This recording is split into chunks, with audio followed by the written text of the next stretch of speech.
Hey, good to see you again. This video is all about traditional Chinese medicine. The Chinese philosophy and system of healing is currently referred to as traditional Chinese medicine, and we often shorten that by saying TCM.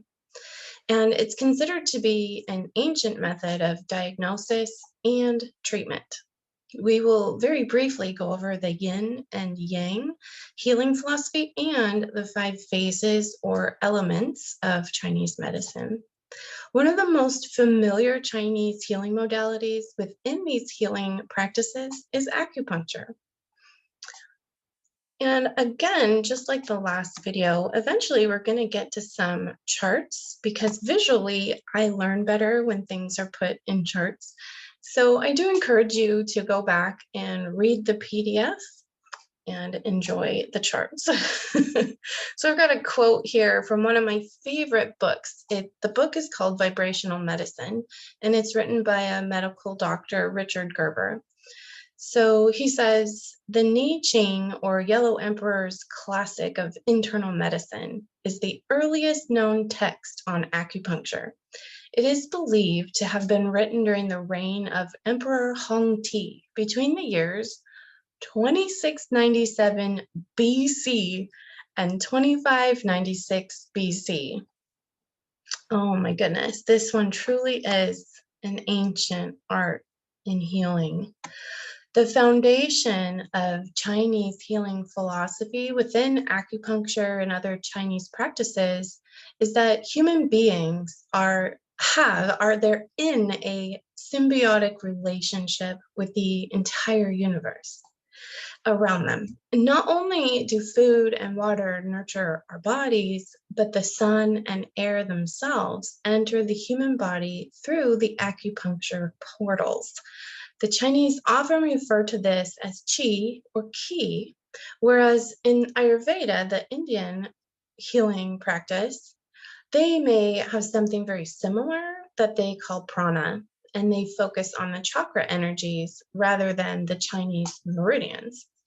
So if you dive deep into these healing systems, you'll realize they're talking about the same things, but using different words or practices. Yet they have the same goals and they get the same results. They create vibrant health.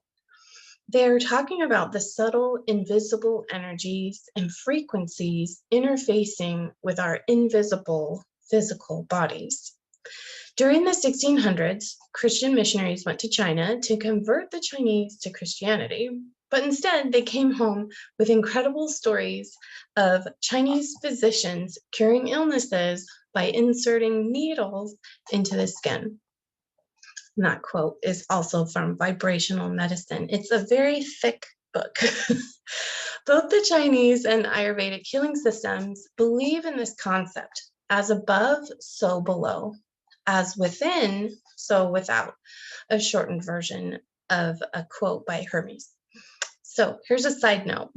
That quote, as above, so below, as within, so without, reminds me of the third book in A Wrinkle in Time series titled A Swiftly Tilting Planet by Madeleine L'Engle.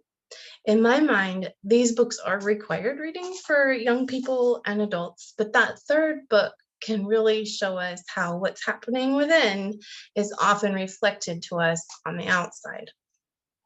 The acupuncture meridian system is now proven by science to interact with the energies both within our bodies and within our non-physical subtle energy bodies outside of our physical selves. Some refer to that as the astral or etheric bodies. And as you read in Vibrational Medicine, our subtle energies and our chakras and those types of things that we talk about that we can't see and most people don't really know about, they're actually measurable by science now. So we have some pretty strong scientific methods of noticing, feeling, being able to measure our energetic frequencies from far distances. It's really amazing. So I do suggest that book. I got mine from Sweha, but you could probably find it online. The yin and the yang. The Chinese philosophy of yin yang is older than the five phases or the five elements. The I Ching states that the entire universe is an oscillation of forces of yin and yang. So I see it like this. And I think that's pretty amazing. It's actually a type of fingerprint that it's in the world category, but we actually, some people have fingerprints that are shaped like the yin and the yang. It's very cool. Chinese philosophy believes that a healthy life is living in harmony with the flow of yin and yang energies within your own body and also in your life activities as they interact with your mind, your body, and spirit. As you read about these yin yang qualities, do you find yourself in touch with both yin and yang somewhat equally throughout the day or the week or the month, the year? Do you find that you're really in harmony or out of balance completely? That's really something important to think about, especially for those of us who've been diagnosed with adrenal exhaustion. So here we go. Yin and yang qualities. This is one of the charts in your PDF. So yin is feminine and it's associated with blood, coolness, darkness, death, destructive, lubrication and moisture, moon, night, nurturing, passive, and soft. Yang qualities are masculine, and they're associated with circulation, warmth, light, life, creative and generative, dryness, sun, day, transformative, active, and hard. So you can actually make yourself a pie chart of how you feel you're doing with the yin and yang of your daily lives through work, play, fun, financial relationship, love relationship, parent-child relationships, your social life, your spiritual practice, your health and body relationship. And you can make, another pie chart and put those aspects on your wheel and kind of feel it in and see how you're doing with your yin and yang in each category. And I encourage you to do that as homework. Okay. How is the yin yang diagnostic and treatment method put into practical practice? So yin yang deficiency or excess and problem and symptom. So yin deficiency is often described as a lack of cooling and moistening fluids. And it's also associated with the 5 palm heat of palms, soles of your feet, and your chest. It's associated with dryness, emaciation, exhaustion, fatigue, and night sweats. Yin excess is too much dampness. So then we have edema, excessive secretions, heaviness, lethargy, and no thirst. Then we go into yang deficiency. So this would be a lack of metabolic heat. So it's often associated with copious clear secretions like frequent clear urination, feeling cold, undigested food in the stool. Those are all yang deficiency. And then we get into yang excess, which is too much heat. And so this person may have an aversion to heat. They might have a really high fever. They could have a red face, red eyes, thirsty, yellow discharges with strong odors. If we can determine if we have a yin or yang deficiency or excess, we can then create a protocol that brings ourselves back into harmony through healing herbs and lifestyle. Because your herbs also have these qualities. They're either cooling and moistening or drying. They could be heating, right? So we have all of those qualities in our herbs. The 5 phases or the 5 elements. The 5 element theory is a primary relationship in the Chinese system. It relates all energy and substance to one of the 5 elements. They use fire, earth, metal, water, and wood. And so then we come to another chart in the PDF. And so on one side, it lists out season, color, organs, taste, and governing emotions. And then across the top, we've got fire, earth, metal, water, and wood. Okay, so for fire, they associate that, the Chinese system associates it with summer with the color red. And the organs would be the heart, the small intestine, and what they call the triple warmer. Then the taste is bitter, and the governing emotions are joy or hate. Could be a vacillation between the two. And then we have the earth element, which is late summer or a time of harvest. And the color is yellow. And the organs are stomach and spleen. The taste is sweet. The governing emotions are either empathy or worry. We come to metal and we reach the season of autumn. The color is white or gray, and the organs are the lungs and large intestine. The taste is pungent, but the governing emotions are grief or courage. And that to me is quite fascinating because from personal experience, it seems you have to have quite a bit of courage to be able to process grief in a way that is helpful and supportive instead of destructive.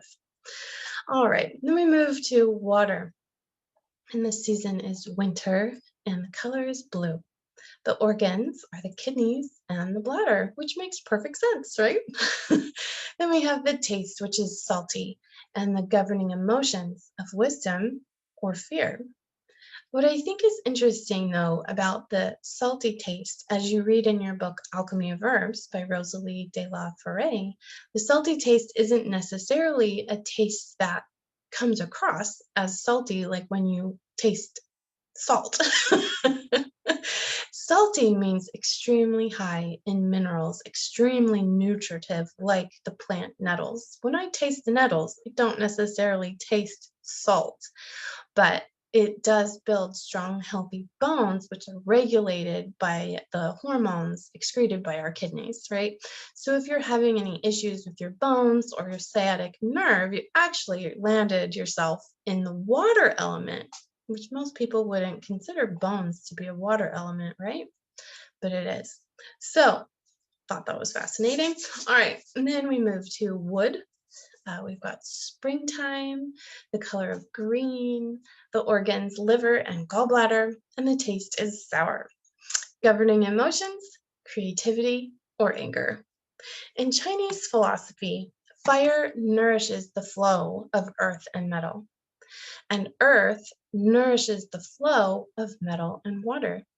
Metal nourishes the flow of water and wood nourishes the flow of fire and earth.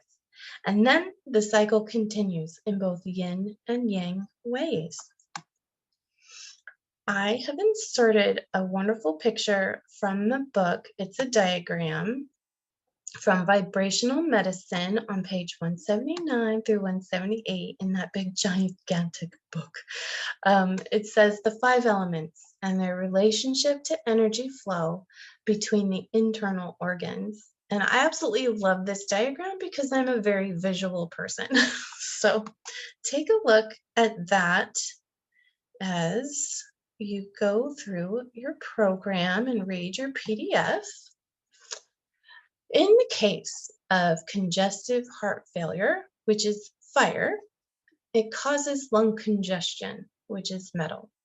This lung imbalance creates liver issues, which is wood, and it causes an enlargement of the spleen, which is earth, which no doubt would eventually overload the kidneys with water. So you see how it has a cycle of destruction. And then as we start to heal these different issues going on, like congestive heart failure, it will automatically bless the functioning of the lungs, which will help the liver, which will help the spleen, right? So I just think this is such a cool system. I really enjoy it.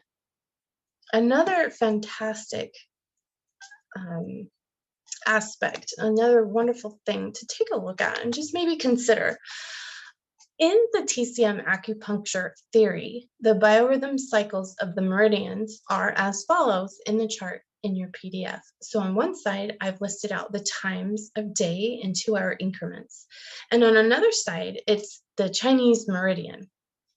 So between the times of 1 and 3 a.m., you've got the liver. And so before I continue with that, I'm actually going to read what I wrote below the chart. This biorhythm clock suggests these times when the energy flow is the greatest, and therefore the best time to treat the imbalance, if that's where you have an imbalance. So oftentimes people will notice they always wake up at 2 a.m., for example, right? You know what time it is for that person or yourself, okay? But for no reason other than maybe to urinate, and then they go back to sleep. But for some people, they actually can't get back to sleep. Well, the biorhythm chart we have here suggests that the liver might need some treatment at 2 a.m. because it is the best time in the biorhythm chart to treat it. If it were me and I woke up between 1 and 3 a.m. every night, I might take a bitters tincture to help my liver, and that is not very likely that I'm going to find an acupuncture or bodywork practitioner at 2 a.m. to give me Reiki, reflexology, or acupuncture, right? So the thing I can do in the middle of the night is keep a tincture by my bed. Okay, so again here, I'm going to go through the chart. So between 1 and 3 a.m., we have the liver, and at 3 a.m. to 5 a.m., we have the lungs. So if you're waking up at this time, you can definitely take a tincture or a sip of tea or whatever you want if you're waking up and you're hoping to get back to sleep. And then we have 5 to 7 a.m., the large intestine. And we have at 7 a.m. to 9 a.m., the stomach. 9 a.m. to 11 a.m., the spleen and pancreas. At 11 a.m. to 1 p.m., we have the heart. And 1 p.m. to 3 p.m., the small intestine. This is such a great time to eat because it's when we can digest our food really well. 3 p.m. to 5 p.m., the bladder, and 5 to 7 p.m., the kidneys. 7 to 9 p.m., the heart constrictor, and then 9 p.m. to 11 p.m., the triple heater, and the 11 p.m. to 1 a.m., the gallbladder. Most people are asleep at that time too. So it's just a good idea to take bitters every day. Bitter herbs help our liver. All right. If someone had a lung issue, it might be helpful to start waking at 4 in the morning, for example, and drink some warm lung nourishing tea. So it'd probably require going to sleep by 8 or 9, but maybe that's exactly what that person's body needs for their best health. A lot of sleep before midnight. So that is another proven healing practice. The more hours of sleep you get before midnight, the more restful, regenerative, and rejuvenating it is. They've actually studied this, our sleep scientists. Have you ever gone to sleep at 9 p.m. and woke up at 4 a.m. feeling completely rested and ready for your day?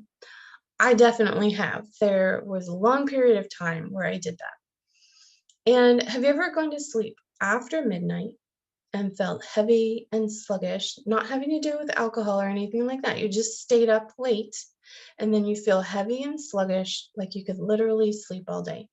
I totally have done that too on my Netflix binges for sure. This is really an amazing aspect of our natural biorhythms because humans are not nocturnal creatures. Right? We are children of the sun. We need to go to sleep within just a few hours of sundown.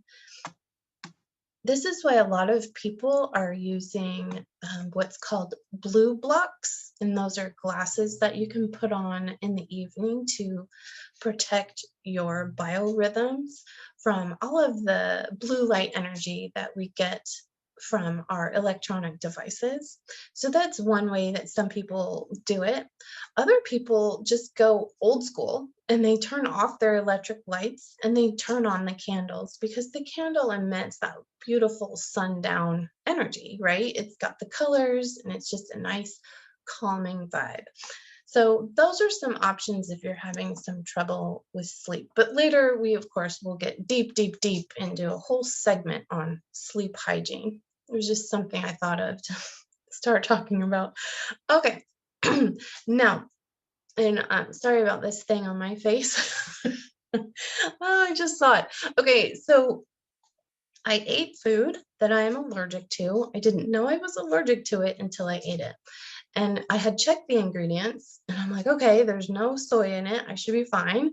So I ate it and then I got a cold sore. So there's something in it that I can't have. Fun, fun, fun. All right. Now let's see.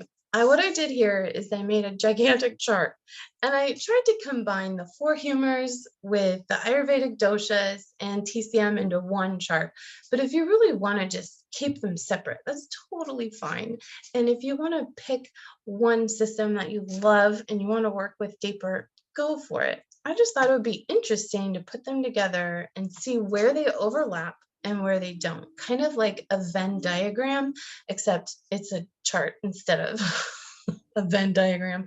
I don't know how to create those on the computer, although I suppose I could draw one. Maybe I'll think about doing that.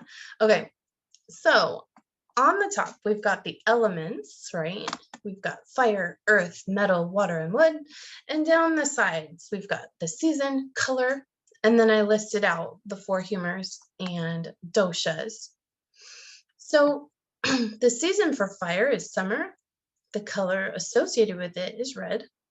The four humors would be choleric, summer, yellow, fire, warm, dry, liver.